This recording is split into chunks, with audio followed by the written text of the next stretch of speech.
nagustuhang pumuti ng magkakaibigang ito mula Rizal. Ganito ang nangyari sa kanilang mga balat. Namula, nangate, nagdugo, at nagkapantal-pantal pa. Papanik na ako, may mali ba sa sarili ko? Doon na po talaga maraming lumabas sa likod ko. Ang ginawa lang naman nila, nagpa-glutadrip. Dapat siyang makulong. Maghahalo na nga ba ang balat sa tinalupan?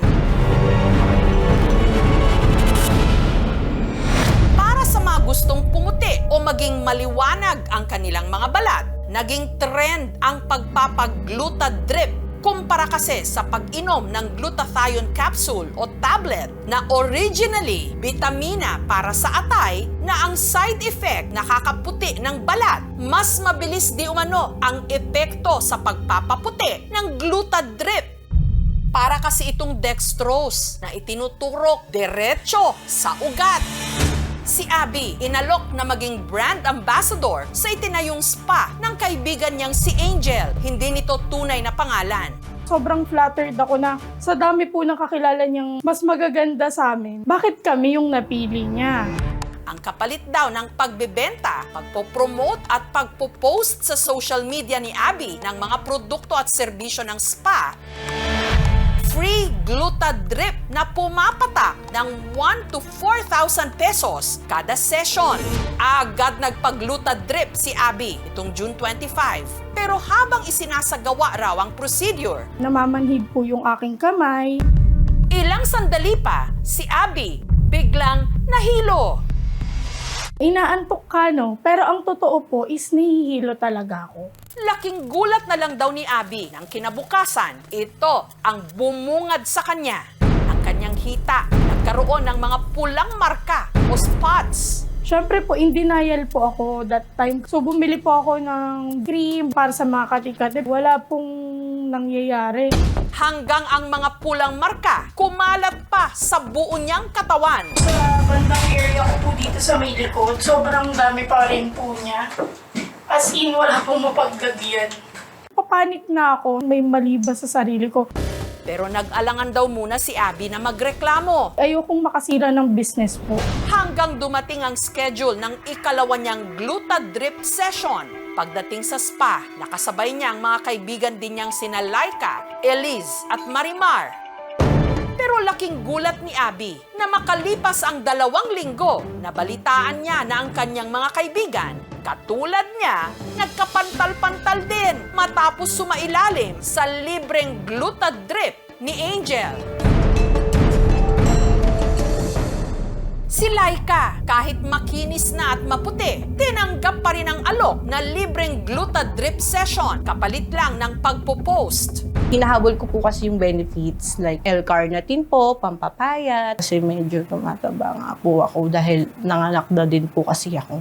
Nitong June 26, isinama ni Laika ang kaibigang si Marimar at ang kapatid nitong si Eliz na magpag-glutadrip din. Makakatulong daw kasi di umano ang procedure na ito kay Eliz, lalo't meron siyang PCOS o Polycystic Ovary Syndrome. Gusto niyang patunayan sa tao na may magandang benefits yung glutathione niya. I cannot say na meron siyang good effects sa PCOS not unless may study na ginawa.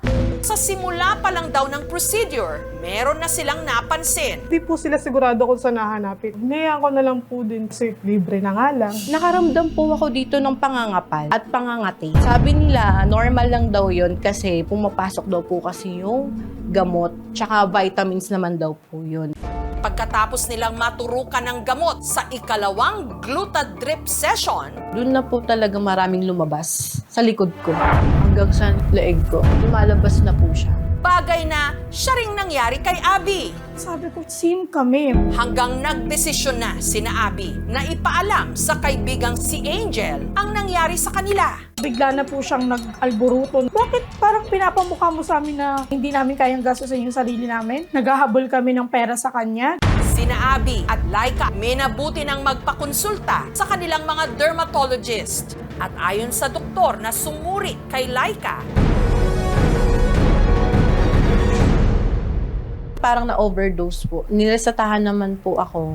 Pagaling na raw ang kanilang mga sugat ngayon. Gayunman, Sobra po naapektuhan na rin po yung self-confidence ko kasi hindi po ako makalabas ng bahay. Po sa likod, may kita nyo rin po dyan lahat ng mga marks ng sakit po na dumapo po sa amin dahil po sa gluta po. habang si Abby naman na-diagnose na merong guttate psoriasis. Kondisyon sa balat na lumalabas matapos maimpeksyon ang pasyente. 95% po na-trigger yung guttate psoriasis ko. This is most likely a drug reaction. Pati ang mga makeup gig ni Abby naapektuhan na raw. Nakadikit ka sa client habang nagtatrabaho ka Pinasa ko po dun sa co-makeup artist ko yung mga dapat para sa akin na trabaho. Ilang linggo na ang lumipas, pero ang mga sugat ni Abby hindi pa rin daw naghihilom.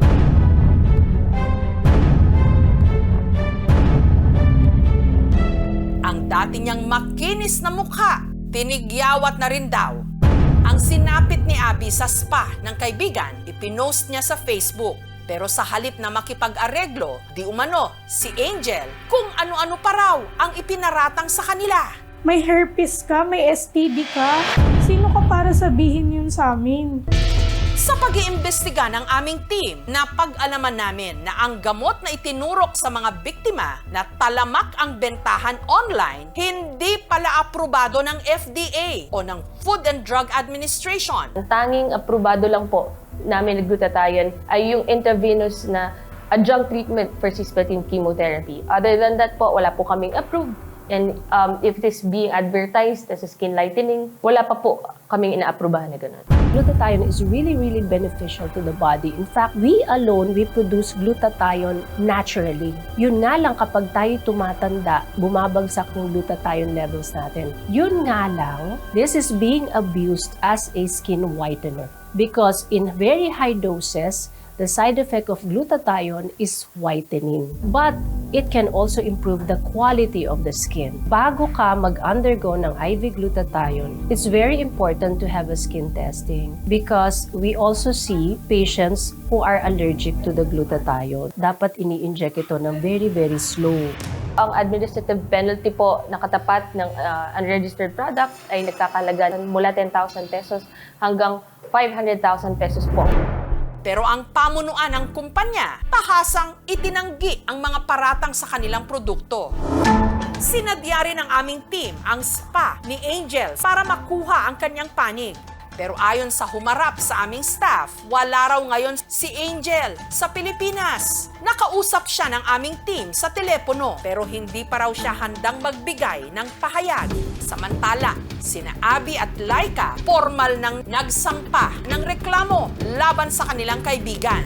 Ang penalty nito involves imprisonment, minimum of 1 month and 1 day until 12 years of imprisonment. Pwede naman mag-impose ang korte ng fine kung nag-sustain ng medical expenses and other forms of damages ang isang biktima. Under Republic Act of 2382, only medical professionals who are licensed to practice medicines are allowed to do so. Sa glutathione po, make sure lang po talaga na registered physician po ang gagawa sa inyo. Kung gusto niyo po talagang magpagluta, dapat po talaga sa license.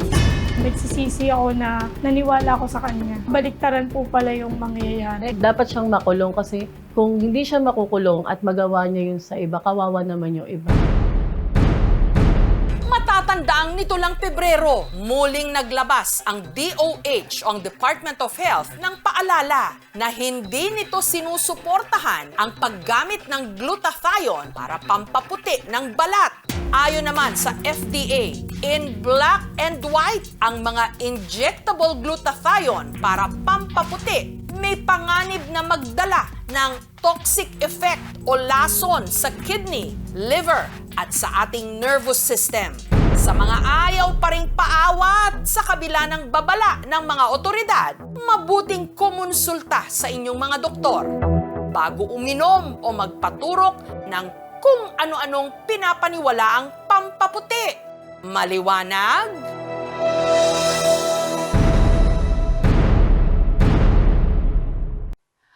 Thank you for watching, mga kapuso. Kung nagustuhan niyo po ang videong ito, subscribe na sa GMA Public Affairs YouTube channel.